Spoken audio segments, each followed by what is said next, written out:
President Biden has set a number of traps to stop Donald Trump from implementing his dangerous Project 2025 agenda. Let me explain. The first major trap or Hold on to your seats because Ben Meiselas just dropped a bombshell about Biden's systematic dismantling of Project 2025. But this isn't just another political story. It's a masterclass in institutional warfare that exposes how the system really works. The mainstream media won't show you these connections, but the pattern is crystal clear. Let's decode it all together. bulwark or shield against Trump implementing his Project 2025 agenda are the federal judges that President Biden has appointed. President Biden has appointed more federal judges than Donald Trump, but the background also of the federal judges that President Biden appointed are people who were civil rights lawyers, public defenders, people who were involved in consumer protection law, people who Republicans would never pick to the federal bench. And these are highly qualified people. We saw during the Biden administration a common tactic of MAGA is they'd run to a judge in the Northern District of Texas, and they would get that judge to issue nationwide injunctions to block President Biden's agenda at each and every turn. I want you to think about it this way. With over 200 plus judges across the country now who President Biden has appointed, civil rights litigators and people who will be ensuring that our Constitution survives the next 4 years will immediately file for nationwide injunctions in the federal courts of these new judges who President Biden appointed. While Donald Trump was so busy making posts threatening Europe and Canada and Mexico, behind the scenes, President Biden's head was down. He was working and making sure these federal judges were appointed, which they were. Now, one of the things that Hold up! While everyone was distracted by Trump's antics, Biden quietly reshaped the judiciary by appointing civil rights lawyers and public defenders.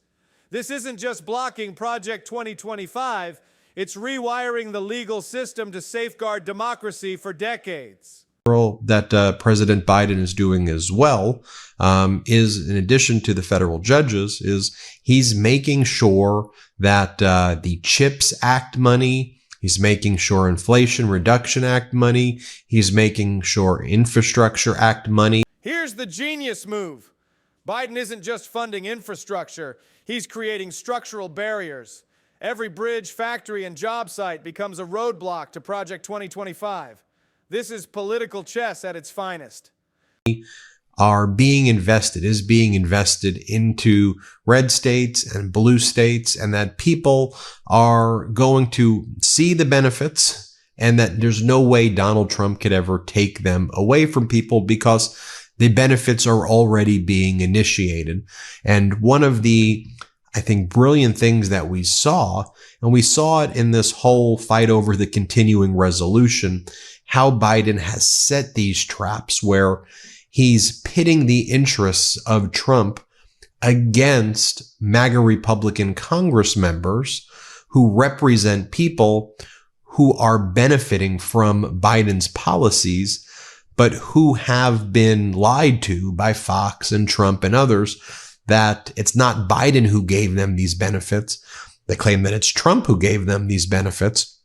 And so when these individuals in these red states or red congressional districts are finding out that, wait a minute, are you saying that my health care is going to go up? Are you saying that you're going to take away these prescription drug benefits that Biden gave? Wait a minute, you're going to go after my Social Security? Wait a minute.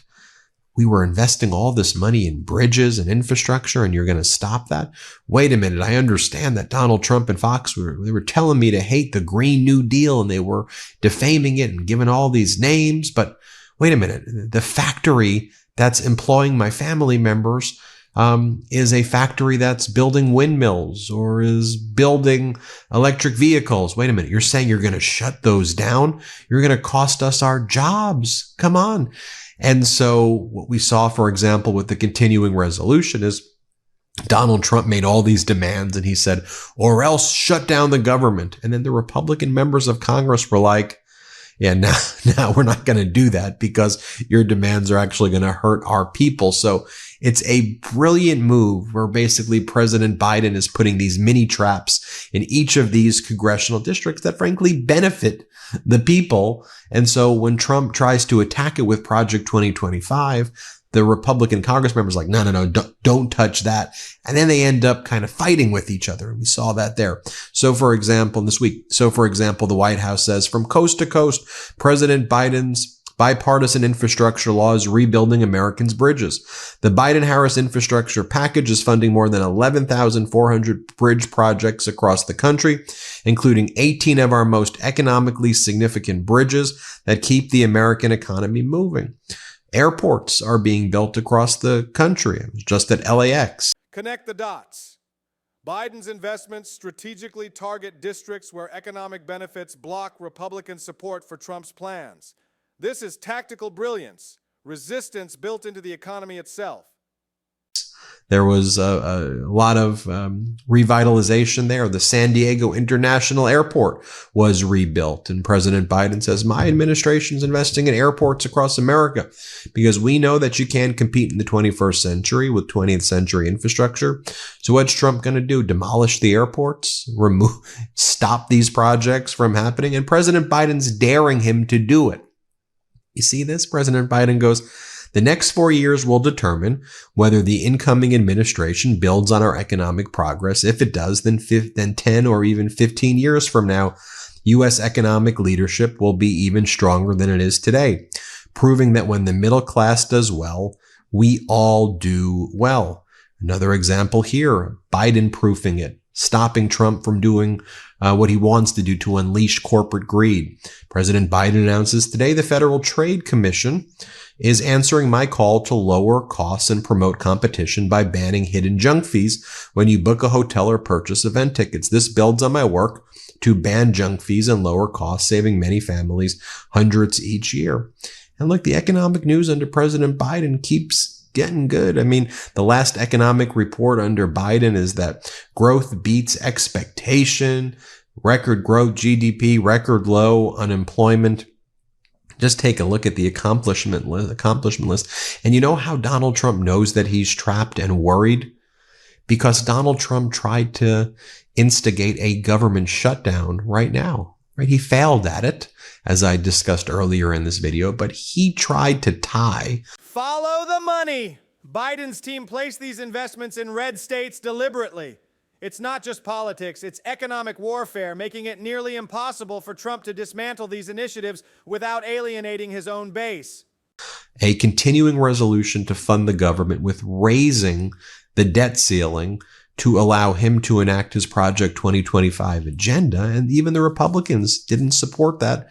And they ended up just rejecting what Trump said. And they went with essentially the initial proposal. They removed some things just to act like they were doing something different. But Trump was trying to cause a shutdown because he is nervous that if he goes in with the economy healthy and things looking good, he's not going to be able to deliver on his promises as compared to President Biden. And history will look very kindly on President Biden. And on day one, when the prices of goods keep staying up, and Trump isn't reducing the price of eggs, and Trump's stock market is not as good as Biden's and Trump's not ending Russia's unlawful invasion in Ukraine on day one. All of those day one promises fail. Trump is worried that he's about to have his Herbert Hoover moment, his pervert Hoover moment. Right? Did I say pervert Hoover? Herbert Hoover moment right there. Right? So remember, Donald Trump's asked by Jim Cramer when Trump went to the stock exchange. So should American workers invest in the stock market? Trump's response to Jim Cramer was, I don't know. I would worry if there was a dip. You're Mr. Accordion Hand saying you're going to fix everything and make it great. You worry if there's going to be a dip. I asked President Biden about this. I said, President, when I interviewed him, have you seen the full interview I did with him? If not, just make sure you check the full interview out. I said, President Biden, what are you going to do when Trump takes credit for the stuff that you did? And watch President Biden's response. He goes, that would be great. That means the American people are benefiting. Go ahead. Take credit for the things that I did. You see the reverse psychology? You see what's going on here? Here, watch this. What are you going to do when the other guy, those out there bragging about accomplishments under you? The Medicare $2,000 cap is going to kick in 2025. And he's going to be out there saying, I did this. How's that going to make you feel when that happens? Look, if it continues to benefit the American, look, I've invested more in red states than in blue states. All of these programs we just talked about. And the reason for that was the red states didn't operate very well, and they really hurt their constituents. So those factories closed and the like. The fact is that I represent all of America, not just. This is the checkmate. Biden isn't just playing defense, he's rewriting the rules of the game. Every appointment and policy is designed to make Project 2025's institutional takeover politically and legally unworkable. Democrats. And I think what it's going to do is going to bring the country more together than separate it. And for example, you already have folks like Marjorie Taylor Greene and others saying, don't eliminate the factory. After talking about the proposal that we're going to build that, it was the worst idea anybody's ever had. She didn't vote for it. So I think there's going to be a bit of a comeuppance here, but the bottom line is I'm convinced that over time, the American public will respond to what is the intention of the party to try to help ordinary people. And the fundamental change I made, and I made a speech at Brookings Institution about it recently, was on the economy. The fact is that we had a long time this idea of trickle-down economics. Let the wealthy do very, very well. They'll have so much money, it'll trickle down on people's kitchen tables and coffee tables and the like, and everyone will benefit. I've never bought that theory. And so what I've decided to do was to change it to build the economy from the middle out and the bottom up. Wealthy still do very well, but the middle class and working class people do much, much better. And that's exactly what's happening. And so I think the long-term prospects for the country are very good. It's brilliant. And when Donald Trump tries to deviate from that, when Trump tries to violate the Constitution, boom, go to one of these 235 judges, or at the district court level, it's probably a little less than 235 totals. That includes circuit court judges, Ketanji Brown Jackson at the Supreme Court and district courts, and say nationwide injunction, block what Trump's doing, it's unconstitutional, nationwide injunction. And then Trump's going to have to go out and defend his policies and argue them publicly. And we'll all say, that's Project 2025 right there. It's a brilliant strategy by President Biden. So tell me what you think, and I hope you enjoyed that clip from the interview I did with him. If you enjoyed that, thanks for watching that, and we'll talk soon. Here's the bottom line. Project 2025 isn't just facing political opposition, it's running into a web of judicial, economic, and political barriers meticulously designed by Biden's team. This isn't just governance, it's system-level strategy. If you're ready to expose more manipulation and decode the system, smash that subscribe button.